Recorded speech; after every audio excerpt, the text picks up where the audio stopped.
Today, I do want to talk to you about what composed living means to you. And I think we'll just start there and kind of dive in and see where the conversation goes. For sure. I feel like, I don't know if we need to post this disclaimer, but because I get to work with you, I feel like I get to learn and really understand composed living in a whole different, deeper way. And so I've tried to implement it more into my life because of the things that I've gotten to learn with you. But as a general idea, I just think that composed living is about having a sense of order, and I want satisfaction with like my lifestyle, and that includes my business, that includes my hobbies, that includes my aesthetic, that includes just having a sense of purpose, and it all being organized. Yeah. Organized mentally, physically, metaphorically.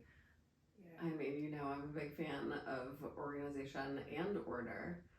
I think for me, it goes a step beyond your household, right? And like you touched on some of those points, like it's everything. It's your aesthetic, it's the way you feel, it's your mind space. If you had like a word, is there like a word that you're striving to achieve in your life, or something that like comes up as a theme where you're like, if only I had this feeling? For sure. Calm. Like I just want a calm, stable life presence, place to land, Yeah. And I think that the composed living philosophy really caters to that. It's I was telling my kids about this actually this morning, and they were so excited that I was coming to do this with you. They're like, "Hey, Mom." Sidebar, Brie has two of the greatest human beings on this planet as her teenagers. That is very sweet. Our whole family is obsessed with them. We are all very close, which is fun. They're 15 and 17, and they hear me talk about you and about what you encourage. And I was telling them that having composed living is about more than just having an organized closet or a functional living space. It breathes itself into everything we do, and having a more calm, organized space just gives us more time and freedom to have joy or silly time or family time, or I'm not chasing something down for 20 minutes. I get to actually like do other things. So calm is absolutely the big factor for me. That's such a good word. I love that. And I love that for you specifically. What do you feel like you're doing, or are you doing something actively and like purposefully to bring that into your life? I feel like, what am I not doing to try to bring calm into my life? I think I'm probably doing so much chaos to bring calm into my life that it's like counterintuitive. But I'm always trying to find it. What have you found that works? What if it doesn't work? I haven't found it. I feel like it's elusive. Calm to me though is being able to step out of my home, out of my responsibilities, and like relax. Like, when you go to a hotel and you only have one bag, and you can live for like 2 weeks out of this one bag in this empty shell of a place, and everything's fine. But when you come home, like, you can't just live out of one bag. You need like 40 pairs of shoes, and you need like 400 kitchen plates, and like, how do you marry the two, right? I want that philosophy, or that mentality where I just need what I have with me because I'm out doing things, I'm experiencing, I'm creating memories, and I don't know. So it's always kind of there's a friction there for me on a regular basis. Well, I think a part of that does come through, this is why decluttering is so satisfying for people, right? You're eliminating the things that are not necessary because they're just getting in your visual field, they're, in your mental space. And it's also adding to the number of choices that you have to make every day. So it does become very overwhelming very fast. I think to your point, when you're staying in a hotel suite and you're living, out of a carry-on size thing. At the end of that, like Chad and I just came back from, 10 days in Portugal, and I just had my carry-on bag. That's it. And I overpacked. I didn't use everything in my bag. That's amazing. And that's every single time we go on vacation. And then every time I'm like, I'm going to take less. And then I do, and it's still too much.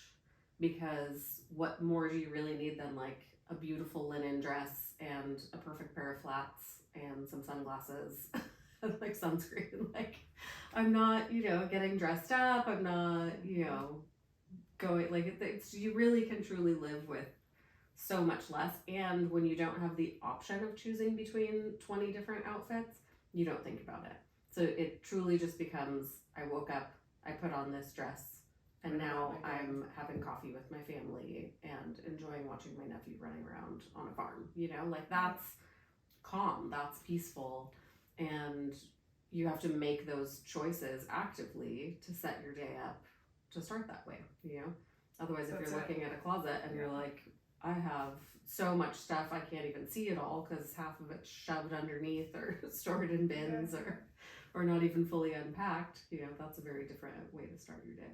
I find too, I have all these beautiful things and I live in 4 pairs of yoga pants. Mm-hmm. It's like, I can't choose. I'm just going with this, and how, for me, that's boring. Like, I would rather have, more identity than that, but just out of convenience and not having to think about it. I don't know. I think that is subconscious, right? That's your mind is saying, I can't deal with this many choices right now. So even though I want to be doing something different, and that's something different for you, like you're so creative and you express yourself so much through your clothing and how you present yourself. But you're defaulting to this thing that you don't want, right? Because the alternative is like overwhelm of decision fatigue and all of these other things. I think we do that often. Like, we're shortchanging ourselves. We're not going after the thing that would bring us the most joy in lieu of choosing the thing that's like the easiest or the fastest. That's such a shame. Also, when did it become like socially acceptable that people live in yoga pants? I know. My mom used to make us get like fancy to go on an airplane. Like, as children, like the children equivalent of like high heels and like evening wear. Yeah, that's gone. And the pandemic even like cemented it harder. It's kind of gross. Yeah. I'm trying to bring it back slowly. But also, like, today was the first day I put on makeup and I don't even know how long. But that's laziness. And it's not, I love putting on makeup. It's one of my favorite things to do. Like, that to me is probably the most fun, satisfying form of self-care, is like playing with new makeup or doing a face mask or painting my own nails. Like the things that I did as a child growing up in summers when there was no internet, shocking, no cell phones, no way of communicating with people other than like a dial-up telephone and hoping that they were home. You would read 17 magazine and like sit outside and do all of the at-home self-care things. Absolutely. And I don't think I have ever felt as rested or cared for in my life since then. You bring up a lot. I remember those days painting your toenails and then like waiting for like your favorite song to come on the radio so you could hurry up and push record it onto a tape. Kids today my kids are like, I don't even know what you're talking about. This is a completely different language. Man, the 90s were amazing.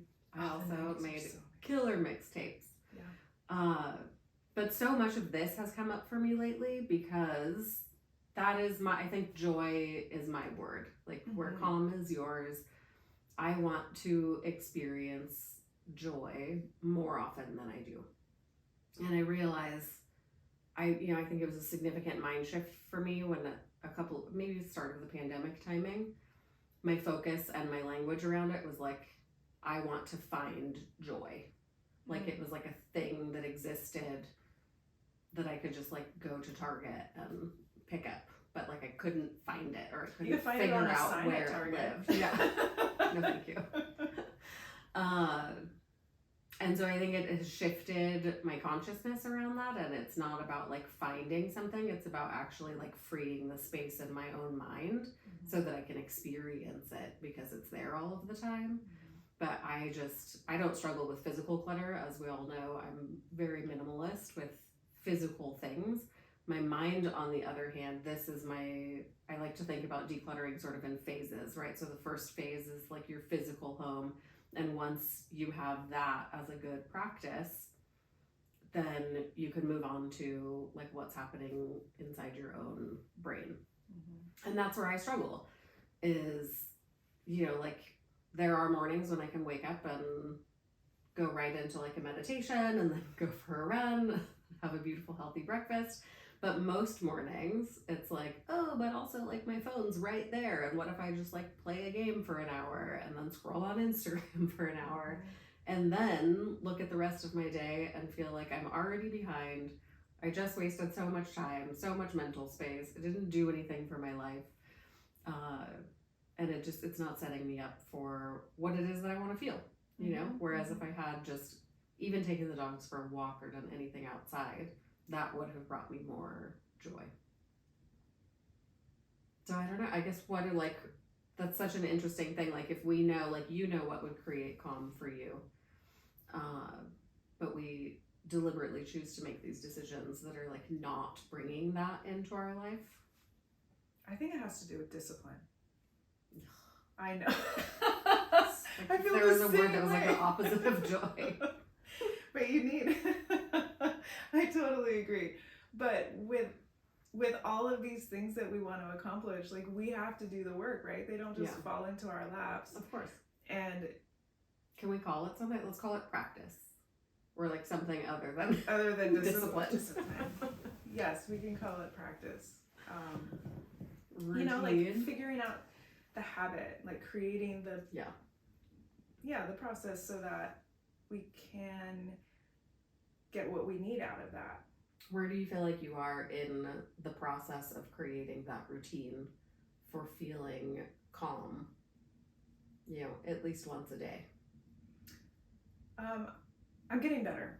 And I hate to sound cliche, but like the weather's helping, right? We've had just this horrible, stormy, gray Los Angeles winter. How dare you? It reminded me so much of Seattle, where we're both Which from. Is my dream climate. Right. And it was heavy. It was heavy for a lot of people in a lot of different ways. And I found if I woke up and I opened my eyes to a gray sky, I was like, yoga pants, I don't want to do anything. It was easier to get work done, but it was demotivating. And then since we started having our blue skies again and these 70, 80 degree days, I wake up to a blue sky and I'm like, dog walk, I'm gonna make my green juice, I'm gonna like do this stuff, and it starts the ball rolling in that which we shall not call discipline, but like it gets me up and out, and then I have some things to cross off my list first thing in the day, and that's exciting. And it's like I have to be busy to find calm, but I'm productive, right? In the best ways possible. And I'm starting to shape and create that life, that you always talk about, like creating the life you love. So I'm inspired by having a sunny sky. It could be 30 degrees, it could be 80 degrees. Like it's not about the temps. It's just about like that brightness that starts the day. And we can't blame it on the weather. We have to be able to motivate ourselves outside of that. But so what do you do? What's a way to get up and have that same feeling in the dead of winter for you? For me, I wake up and I see rain and I'm like, yeah, it's my favorite day of the year.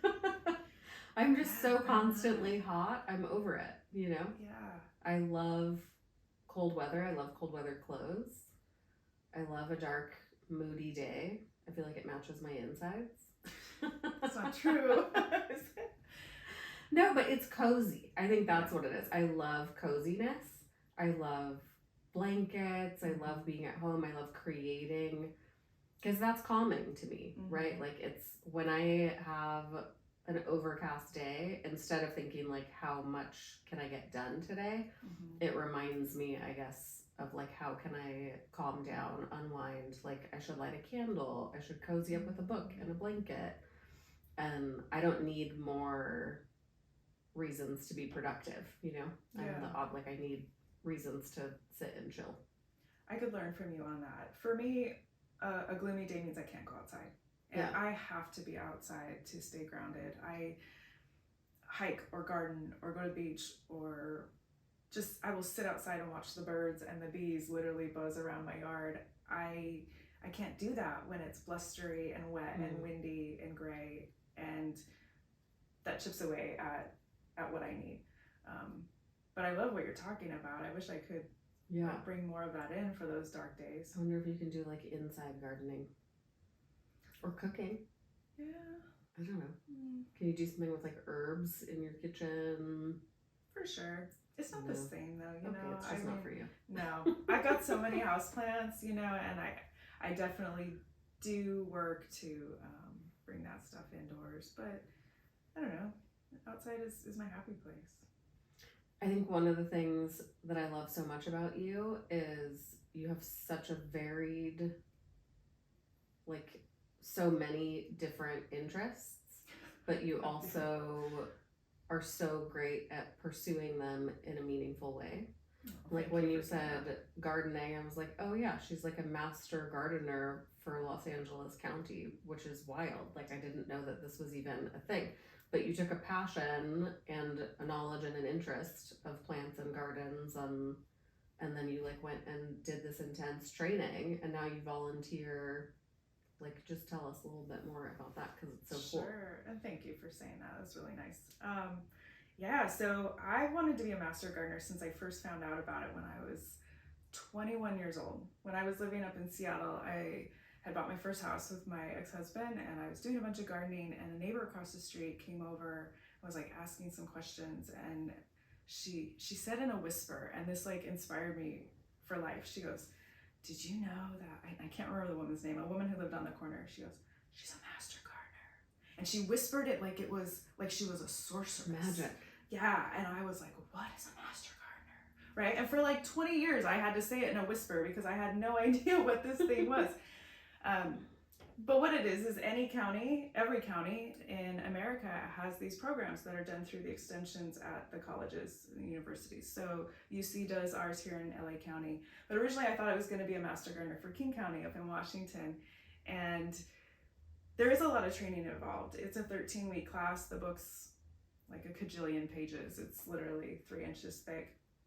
And you learn about vegetable gardening, sustainability, soil, water, and you get certified. And once certified, you go out into the community, into libraries, schools, food deserts, inner city, and you commit to volunteering 50 hours a year to teach about food gardening in these places. And so I get to work in Altadena and now Alhambra, and I work with the community gardens, and most recently and dearest to my heart is working with the children's program at the Altadena Library. I host quarterly workshops where all these little kids come in. They're like age 2 to 10, and we completely redo the community garden there. We harvest, we till soil, we replant, we talk about like how to eat these things, which I think is just so fun. Like kids love chard. Like when we were growing up, you know, the whole thing about Brussels sprouts or peas or broccoli being gross is not really a thing in these circles, which is really fun. Kids love to play with the bugs and the worms, and we talk about pollination and the value of why those insects are needed, and composting. I can geek out. This is a whole nother podcast episode. Talk about gardening. So interesting to me, and so much of what you're saying there, it's so in line with Composed Living's values of sustainability, of giving back to the community. For me, like education and constant personal development is such a like core tenet of my being and like what's important to me. And so I love that you're doing this on so many levels. Like you're bettering yourself, you're bettering your community. We as an organization have volunteered with Upward Bound House in the past. They have a farm that is in Santa Monica, and you can go volunteer to like plant new vegetables or reap the harvest. So fun. But they grow the food there and they use it in the food banks or to support the people that live in their transitional housing programs. and they also teach them like how to cook with the healthy food, or they bring those people in to help, plant new vegetables or harvest the vegetables, and they do a lot of education, and it's so cool. Yeah. Right? Like, it's just, I love that there are people who are devoting their time to making this full circle thing, It's so important to know where your food comes from, and I know that sounds like that's a whole other topic. Super granola or whatever, but it got so trendy during the pandemic too, and there were these victory gardens that everybody was planting in their yards because food was literally, you couldn't have access to the grocery store, right? How bizarre is that in this modern day? But it does give you kind of that sense of empowerment. Like, if you can grow your own food, you can feed your family, you can give back, like you're saying, to community. And I love that these organizations not only grow and harvest with you, but they teach you how to cook it. Right? So because cool. There's a lot of ways to do vegetables wrong. Right? My mom's Brussels sprouts in the 90s. Yes. Boiled. That's it. Just a boiled sprout. I mean, they were kind of great. It was like a weird, sassy little cabbage. Yeah, the sassy cabbage is a good name for it. I love that. I've always loved all vegetables, but I think my mom was also ahead of her time when she was raising us. Like, we did compost all of our food. It's like a joke in our household that this is like why my parents are divorced now, because my dad bought her the world's largest composting machine for an anniversary present. I mean, it was a barrel that was probably 6 feet in diameter with this massive hand crank. That's a big one. And my mom's like, 5 feet tall. It was just this huge structure. And the only place to put it was on the side yard, so it's like what I saw out of my bedroom window. Oh, fantastic. It's like, we don't live on a farm, like we live in a town and we have, a small plot of land. We don't need this like industrial composting machine. Anyway, they divorced shortly after. So obviously it was because of composting.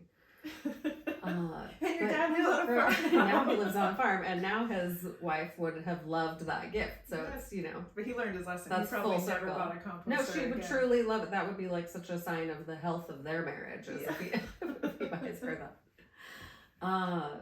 But yeah, we grew up, all of our house chores were like outside stuff, like weeding in the garden or planting things. Or my mom taught us about like introducing ladybugs into the garden, or the importance of bees and all of these things. So I think I have the same love. I just don't have the same green thumb. But that's why I have you.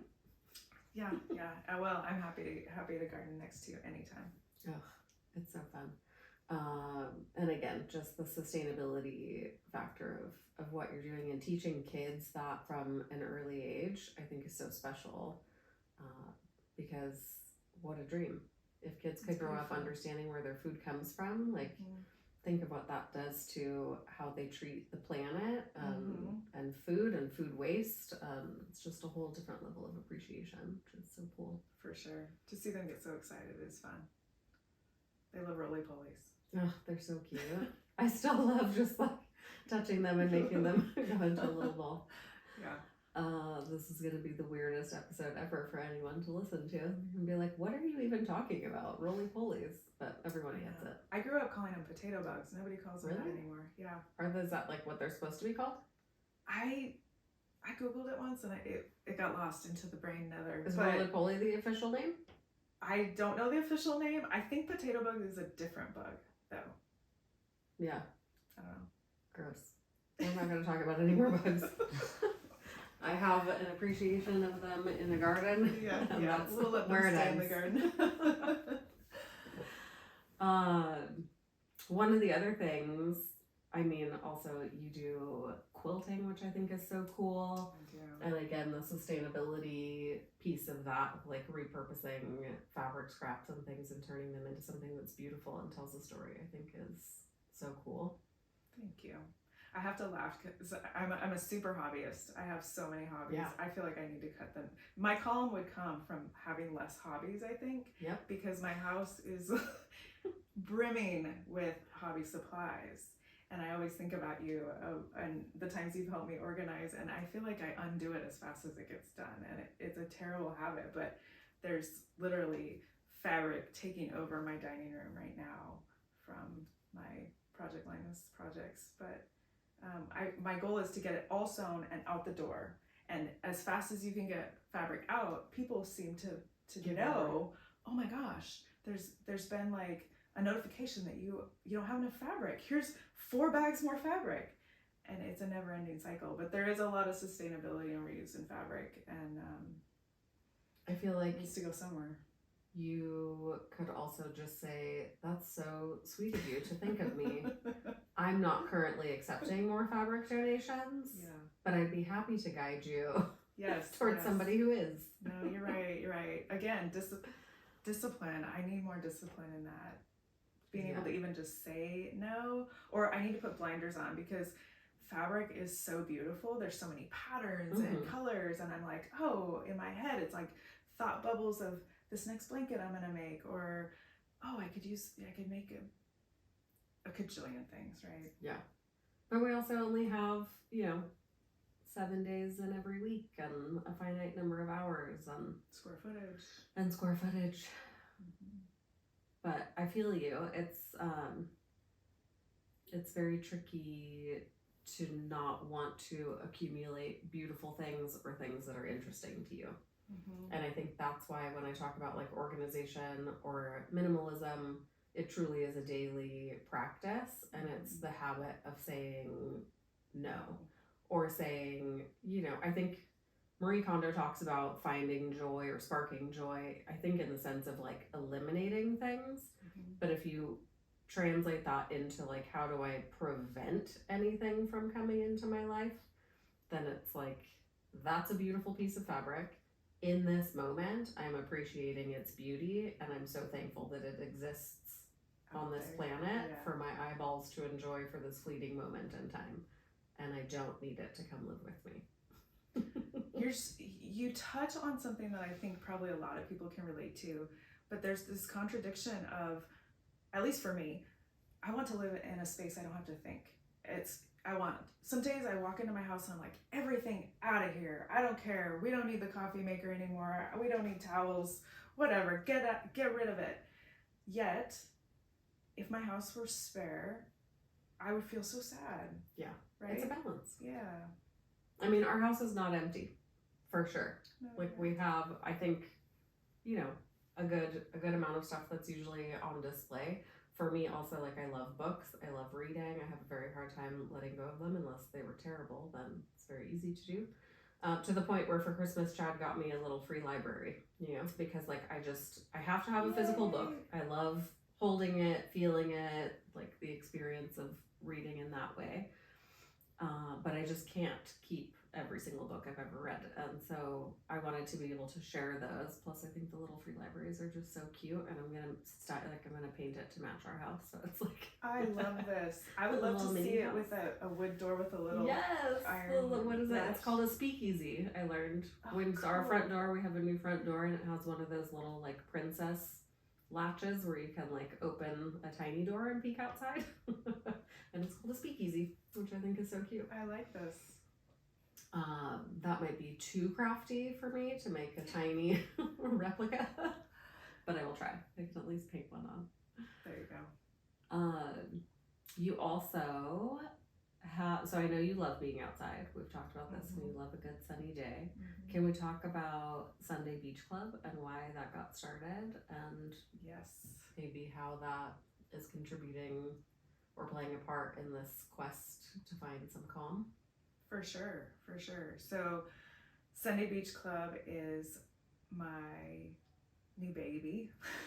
I'm a serial entrepreneur. I attempt to come up with brands and businesses for the last 10 years. And I have a very strong passion for being at the beach. It's, being raised in the Pacific Northwest, water was all around us. My grandparents had a house in Westport, which was on the Pacific Ocean. And so in the beginning, it was like summers away, but there was always beach presence growing up. And in 2017, I relocated from Seattle to Los Angeles with my kids, and we moved to Pasadena. We moved to Sierra Madre, neighbors to Pasadena, and there's no beach. There's this misconception that Southern California is just a big beach. Los Angeles is just a beach. This couldn't be further from the truth. And then once you move here, you're like, that is a big commitment to go to the beach. It's like an hour and a half to get there. Yeah, so for most people. We wanted to, I wanted to show the kids and have this beach experience even though we didn't live near the beach. So we figured out that Sundays were the day of no traffic, and we would go to Dana Point in Orange County every Sunday, and we would just spend a day there. Cell phones don't have a reception. We'd pack up a cooler, umbrellas, toys, boogie boards, wetsuits, you name it. The car was like chock full, and we would go, and it got to be this routine where every Sunday we would go, and we enjoyed it so much. We would spend hours there without even realizing it. And we started just jokingly calling it Sunday Beach Club. And I always talked about, one of these days I'm going to make hoodies or I'm going to make t-shirts, and it's just a philosophy. And we talked about how anyone who would come with us on Sunday would get a t-shirt just for being part of the crew. Like, it's just fun. You have to earn it, right? Because it's good walk down some steps and you're carrying some things, but it was just something we kind of always talked about, and it just really stuck. So every Sunday between May and October is like when we would commit to go, and mostly Dana Point. We like the Strands and Salt Creek beaches. My kids have done lifeguarding classes and sailing classes and all sorts of things down there. But then we switched it up to start going to Malibu's Leo Carrillo because they have a dog-friendly beach, and my dog is a fanatic for the beach. He's so cute. Yes, he's a Boston Terrier, and he's 6 Does going he on have like his own Instagram? 2. He does. Yes. He does have his own Instagram. I love him. Yes. He's a hoot, and he's a great companion. So as my kids have gotten older, my daughter works sometimes, my son wants to sleep in, they don't always want to go to the beach, but I'm going to the beach, and Dutch is always with me, so we go to Malibu now. But the concept has just grown legs, and we always talk, even if the kids can't be there, they talk about when they can get there, or who's gonna go to Sunday Beach Club with us this summer. And I finally just like sat down at my computer and got into the graphics and decided I'm going to make this a reality. And I did the design work. I bought the URL, sundaybeachclub.com, and I'm gonna launch it. And it's just going to be just basic, t-shirts and hats and totes, but just to share the philosophy. And I've had people ask, like, well, how do you become a member of the club? Is it a subscription service? I'm like, no, you just show up. Just be at the beach on a Sunday. You don't have to buy a t-shirt, but just show up. And what we found is that it's just so restorative. It's so relaxing. It's a way to completely disconnect from what's happening every day. I talk a lot about Wallace Nichols' book called Blue Mind, and he writes very scientifically about how, because we're made of water, we gravitate towards water, and how it really can fulfill us. And anyone who's been to the beach knows it. Like, you lose track of time. You sit and you stare at the waves. I talk about how I bring books or magazines, or I'm gonna draw, or I'm gonna do something, and I never even open my backpack because I just sit and I'm staring at the water the whole time. The kids will be playing in the surf. I love lifeguarded beaches. Like, this is amazing. I feel like I don't even have to keep track of what's going on. And can we pause for 1 second? Can you hear the air conditioning? Is that what that sound is? I hear it, yeah. I wonder how loud it's gonna be. I can hear it. There is a You can hear it in your Yeah. Should I turn it off? It's in the kitchen. There's the Nest thing. Okay. And just turn it to off. Sorry, I didn't want that to continue no, forever. it's totally fine. What is the author's name? Wallace Nichols. Nichols. I know you sent me a link to that book before. And I think he's a PhD. He's a scientist, activist, community organizer. I still hear it. It said it was off also. So I don't know if that's a different thing. What's making noise? Because it already said it was off. I double checked, but it was already off. Is it coming from outside?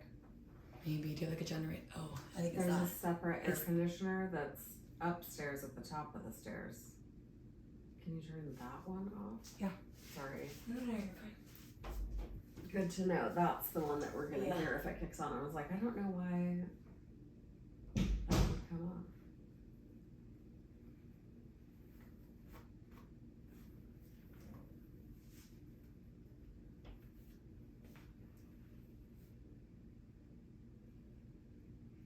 He was actually just on the cover of Outside Magazine. Oh, fun. Oh wait, that was in 2011. Better. Way better. Those beautiful blue eyes. Oh my gosh, he's handsome. Whoa. Almost Jay Nichols. All right, guy. Your brain on nature though. It's like, it's a thing. It's really cool. That was definitely it. Much better. Thank you. You're welcome. I'm still recording. That, like in the video, it's gonna be funny.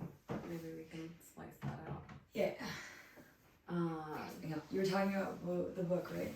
Oh yeah. And just so you know, we're like at 38 minutes. Okay, perfect. Cool. So we'll just jump back in from here.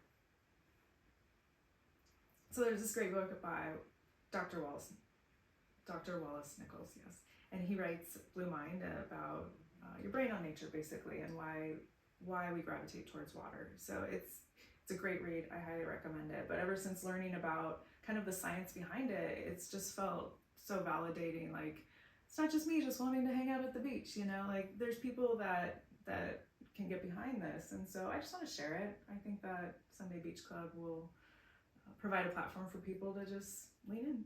I love that. I know I have that same, you know, if I could just live at the ocean, I absolutely would. For me, at the moment we even see the beach, it's like my whole body just calms down immediately.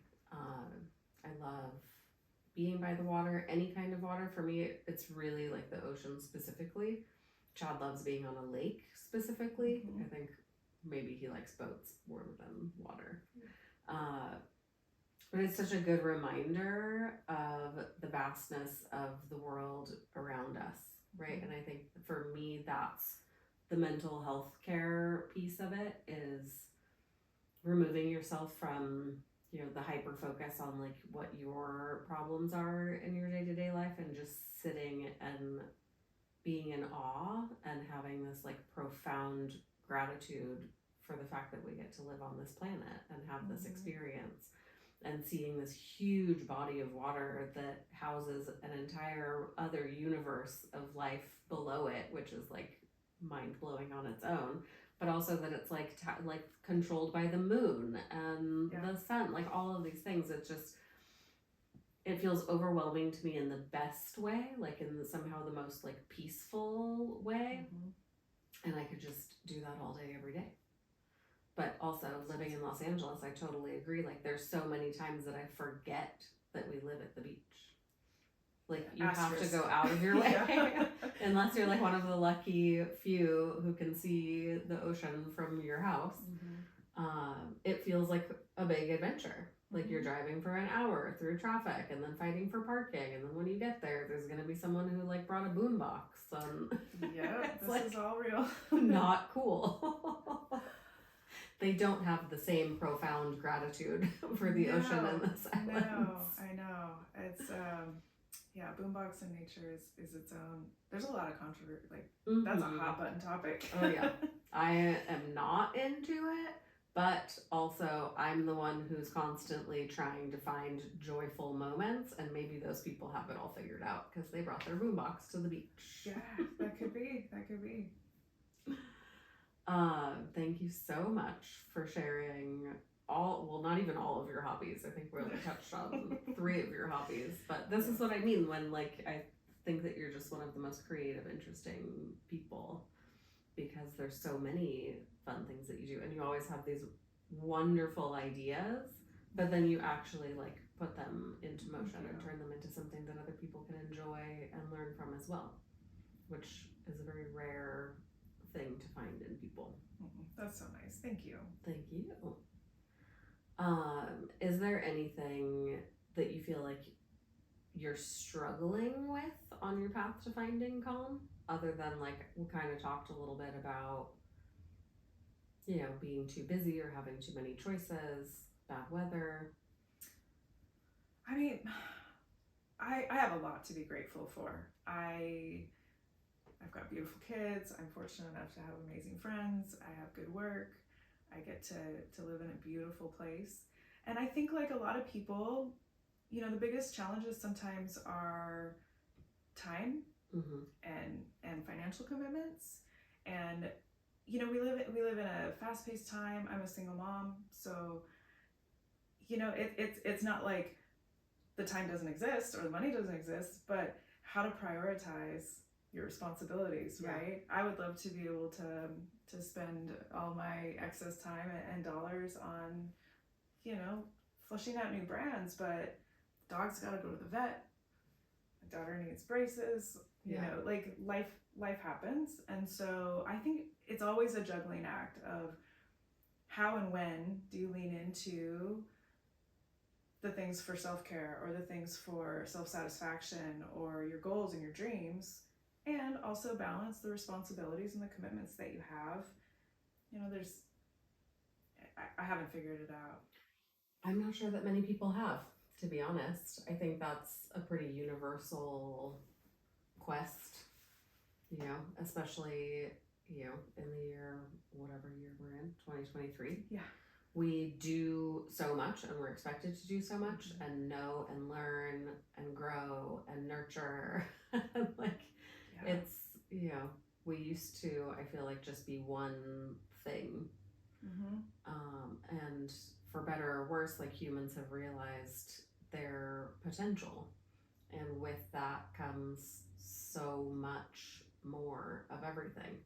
It's more pressure to live up to your potential or to even like find it. Like, what is my purpose in living on this planet and what am I here to do? Like, that on its own is so much pressure. And then how do you fulfill that while also being a good person and being healthy and having a morning routine and a nighttime routine and a job and kids? And then like you also have to find your soulmate and then have a nurturing, wonderful, loving relationship. And post it all on Instagram.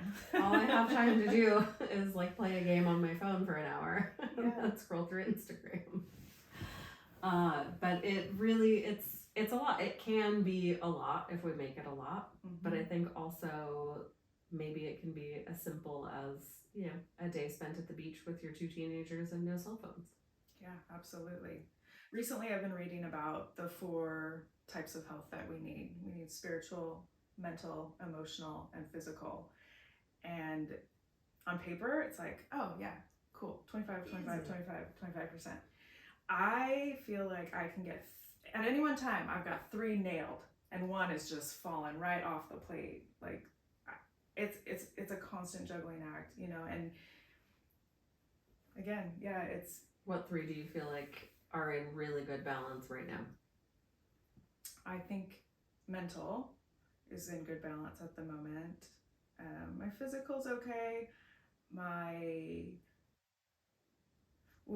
think maybe I've got like. What was it? Mental, physical, spiritual, emotional? And emotional. Spiritual and emotional, I think I use some brushing up. It's. Man, I read a lot, and sometimes I feel like the more you read, the more responsibility you put on yourself to figure it out, right? It's like, well, the answers are right here. I should be able to have this all in line, but it just doesn't, my reality hasn't worked that way, and you can't really splice up your day into 4 equal parts and dish out what you need for each of these 4 pillars, I mean, that would take an incredible amount of discipline and practice. Yeah, it totally does. I wonder what that even looks like. Like 25% of your day is focused on emotional well-being and 25 on physical. Although some of those overlap, I feel like sleep is good for so many of those. Physical health, mental health, maybe emotional health. I don't know, if you're having a bad day, sleep it off. I just love sleep. Oh, I love That's sleep a whole other too. episode for me. Yeah. The benefits of taking a nap. Yeah. I think maybe I don't even have 3 in balance right now. It's tricky, right? Mhm. And I don't feel like it would be possible to divide your day into 4 parts. I mean, take like a traditional idea of spirituality. People go to church one day a week or Mhm. something like that. That's not 25% of your life, but maybe Yeah. that's all you need for that to be fulfilled. I don't know. I think also if you get to a place where, like with physical health, sometimes it requires more from you, and other times you can maintain. Mm-hmm. And so maybe the balance is not that it's this perfect division equally, but that some things can maintain for a while on autopilot because something else has become more important, or because you already invested the time into making that better. I went through a lot of mental health struggles in my 20s. Well, 10s, teens, and 20s. My whole life until my 20s. And it became the thing that everything else had to be put on hold because it was so emergent that it needed to have 100% of my attention, or else nothing else would have existed anyway. And so I spent the next decade doing everything I could to make sure that my mental health was solid and I felt solid. And so it didn't become as much of a focus for me over the last 20 years. I'm not that old, 15 years. And now, for the first time in a very long time, I feel like that's something that feels not quite out of balance, but it's like threatening. It's like lingering on the edges, where it's like, if you continue to not pay attention to me any longer, I'm going to become a problem for you. For sure. And, that's terrifying. If anyone has ever gone through, severe depression or anxiety or any of these things, you don't really want that, like, hovering. And I think also, like, physical health, same. Like, I mean, at this point, I've gained 40 pounds over the last 10 years. So it's not like all at once, but incrementally. And all that says to me is like, whatever, it's not about the number or the weight on a scale, but it's where has my priorities, like what have I been focused on? So clearly it's not on exercising every day or on what I'm eating. And I think it's because my mind shifted to, emotional well-being, and I became very focused on, like, what is it that I'm supposed to be doing with my life? Like, I'm running out of time. I need to know what my purpose is on this planet and devote all of my time and energy to making sure that that dream comes true.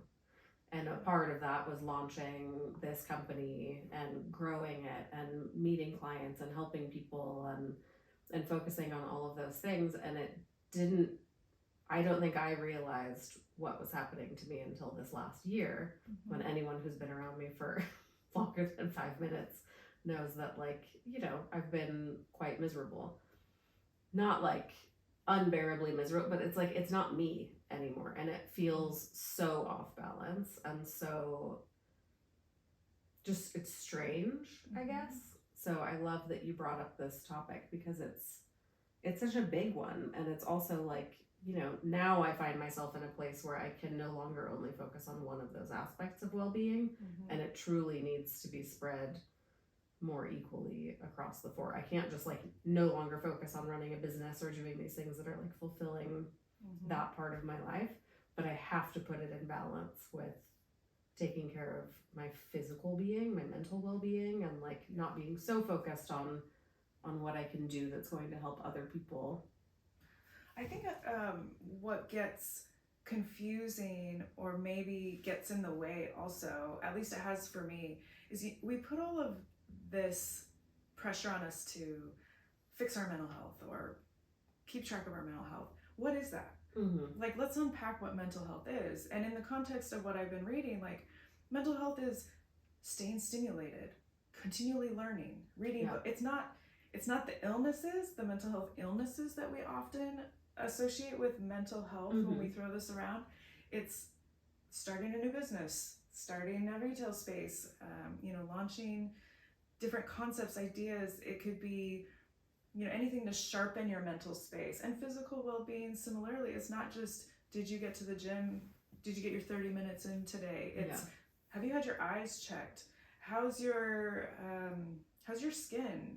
Have you, are you drinking water? Are you, it's bigger than I think what we what we've been trained, or maybe what the media is always just kind of stamping it with, like, just because, I don't know, 30 minutes a day of fitness is not going to nail your physical health. And it's also, right? it totally is so individually specific. Absolutely. Like Chad tells himself, I'm going to lose 10 pounds. And then he's like, oh, I did it. Yeah. Like, you were literally just sitting here having a cocktail. How did you do that? Yeah.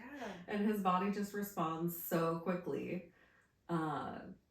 Yeah, and I require a lot more work, Right. like physical work, in order to feel strong. Sure. I think that you're absolutely not alone, and there's almost a disservice out there. Like, we're not really like picking apart what these things actually mean for us as humans. Yeah. They're buzzwords, you know? Oh. And I mean, for me, like, I don't mind the level of anxiety that I experience on a daily basis. I think it's not something that disrupts my life. Yeah, it's more something that I've come to appreciate as, like, it's a part of my nature. It's a part of my driving force to want to do better and be better. And I look at it in that way. But I also, that doesn't mean that that's how other people experience anxiety, but that's what it feels like for me. And physical health for me means feeling strong and feeling like I'm not out of breath if I'm going for a walk with the dogs, or you know, if we go for a hike, that I can keep up with everyone and that I have energy to get through every day and I feel healthy. I think the best example of how I've spent the last year has been like, what can I do to make life easier? And so it's like, we'll order Postmates, right? No offense, Postmates, you're a wonderful service. And I'm sure I could have also Postmated something healthy. I didn't do that, and that's not on you, that's on me. But it was like, I don't want to feel burnt out, so I'm not going to cook. I'm going to say no to this responsibility. I'm going to order something that is fast and easy, and I'm not going to worry about the repercussions of that. And so then we'll order like Del Taco, and I can't just be the person who has one taco. It's like, well, if we're getting Del Taco, I may as well get 7 and also throw in a bean and cheese burrito, and then also add extra cheese because that's what makes it good.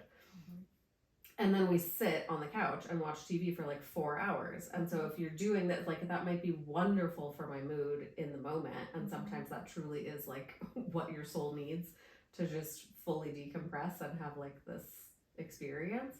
But over and over and over again is like, that's where I just stopped thinking at all about what is this actually doing to me physically, and how is this going to come back in like a truly unhealthy way later. I totally get it. And do you ever feed? I'm guilty of this. I always just tell myself, well, you've earned this. You deserve this. Like, it's like, what do I deserve? I deserve to feed my body trash, like a full lack of nutrients. It's such a weird, gross way of thinking, to be like, you deserve to treat yourself poorly. And like, you don't, what you deserve is a beautiful salad. Yes. Like, yes, you all the colors and all the nutrients, and you deserve to feel wonderful and taken care of. I fall into this with McDonald's. I go to McDonald's like twice a year. But when I go to McDonald's, it is like, I go one of everything. McDonald's. I'm like, I'm just gonna get a hot fudge sundae, plus a Big Mac, plus throw in a chicken nugget Happy Meal, plus like also I'll take a breakfast burrito. On the dollar menu. That's hilarious. And then I'm like, and sometimes it is good. And it's like, I deserve, but then I feel, also no offense to McDonald's, but I feel like crap. I feel like because you're not 10 supposed to minutes eat that much in, food I'm like, why have I done this to myself? We've really gone down a rabbit hole now, but I swear it ties into the 4 tenets of overall well-being. Yeah, and compose. I mean, really, and balance. bring it back. Compose living, like, you know, to compose your living is to yes, to make your these tagline. choices. Also to build the life you love, create the life you love, and how are we doing it on a daily basis? And maybe maybe it's not a daily basis oversight we need. Maybe it's like a weekly, or we check in every 2 weeks, or we check in monthly.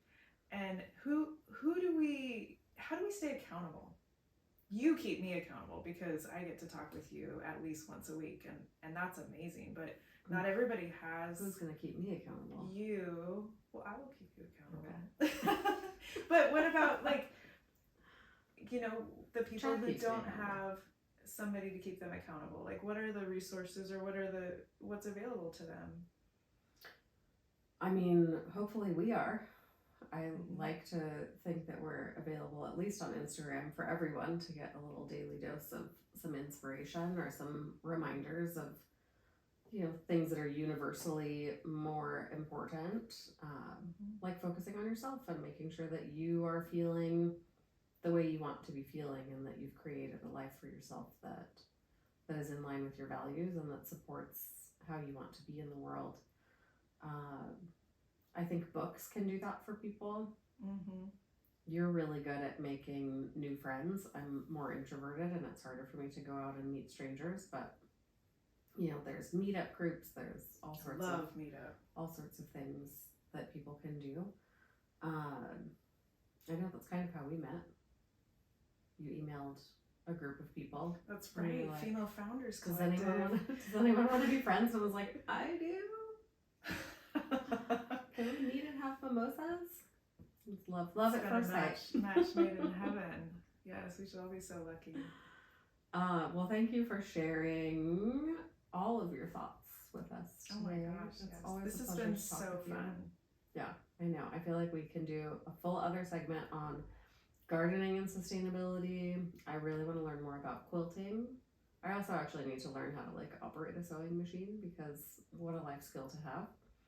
I might be you can edit this later, but I might be teaching some adult sewing classes at the Altadena Library. I just found out last week. Oh my gosh. See? So many hobbies. Don't Too edit many that out. Too many hobbies. Anybody who wants to learn how to sew with me, we can go to the library in Altadena and take a lesson. Yeah. I can sew by hand, but I would love to be able. There's so many things that are so easy if you have a sewing machine. Curtains, super easy. Throw cushions, blankets. Yeah. I mean, the fabric comes out of the cracks in your home. Yeah. We know where to go. Please. Fabric scraps. Okay, fabric scraps. See, that's one of the mix up of the words. I say next time we have we can do a brunch mimosa episode. Absolutely. That would be amazing. I love mimosas. A lot of work for our fantastic editor. She can have one too. Yes. Do you drink? I don't even know. I do. You do. Not a lot. Not a lot. Oh, you just it's something. It's like something with our generation. I don't know. The people younger than us have such a good relationship or a better relationship with alcohol. I feel like that. I agree. Yeah, I read this New York Times article how alcohol is out. Yeah. People are still drinking. What do they call it? Cali sober? Yeah, Cali sober. You do mushrooms. Weed, mushrooms, these kinds of things. Yeah. There was a whole article on this couple that did their wedding favors was microdoses of psilocybin. And there was no alcohol served at the wedding. And I was like, this is such a shift culturally to go, in our generation, it's you go to a work function and it's open bar. Everywhere you go, it's alcohol. Yeah, it's everywhere in such massive quantities. And I'm not quite sure how I feel about that. Although I personally enjoy having mimosas and a beautiful glass of wine. We'll just sprinkle some adaptogens on top. Yeah. Call it even. I do drink. I just don't like to happily drink. It's just one of those things it makes me feel like shit. Of course. And it's an intelligent decision. I mean, it's and obviously in college, you go through but then you just feel horrible for days. I just don't feel good. It's it influences the next day and sometimes even the next day, and it's everything out of your condition. skin, your liver, everything. Back to our mimosas. Not to throw shade on our mimosas. We will have a reasonable amount of mimosas and we will feel great, and we'll use fresh organic orange juice. And fresh organic grapes. And yes, organic, sustainably grown wine. Sparkling from wine. the region of France. Served champagne. You can keep that or edit it all out. That's up to you. I think it's hilarious. We'll probably have more people respond and relate to that section Yeah. than the rest. Like gardening bugs. Wow. It's just like the one thing that I'm always, I don't know. I feel like then it's going to be someone who's like, well, I struggle with alcohol. And it's like, okay, I'm sorry for you. Like, that's your journey in life, you know? Yes. I will Edit say that part out, though, please. For sure. you know, LA is the land of the brunch. Yeah. And it's bottomless mimosas on Sundays. It's like nobody a does that thing. anymore. What? Who does bottomless mimosas anymore? I But where are you finding them? They're around. There Are three, they? I feel like I don't see them So anymore. Sierra Madre has, I think, 5 restaurants, and 3 of them have bottomless mimosas. Sierra Madre is such a cute town. Yes. It's like a little hidden gem of Los Angeles. You're overdue for a visit. Mm-hmm. I'm coming out. We're gonna see Jack and his play. That's right. Okay. Actual ending. Thank you so much for chatting with me today. Of course. Always a delight. Thank you. I'm so fortunate that I get to talk to you, you know, also as a friend, and then also because you do all of our marketing and everything creative. Well, Basically, it was yeah. like, how many more ways can I integrate you into my life so that we can spend all of our time together? I love it. It's been such a joy. I think it's been a fortunate run. Like, I'm having a blast. Me too. And there's so much on the horizon for you and with composed living. And we didn't even talk about composed giving. Again, we need a sequel. You heard it here first. What's composed giving? I don't know. More to come. Stay tuned. All right. We'll talk to you soon, and thank you again. Yes.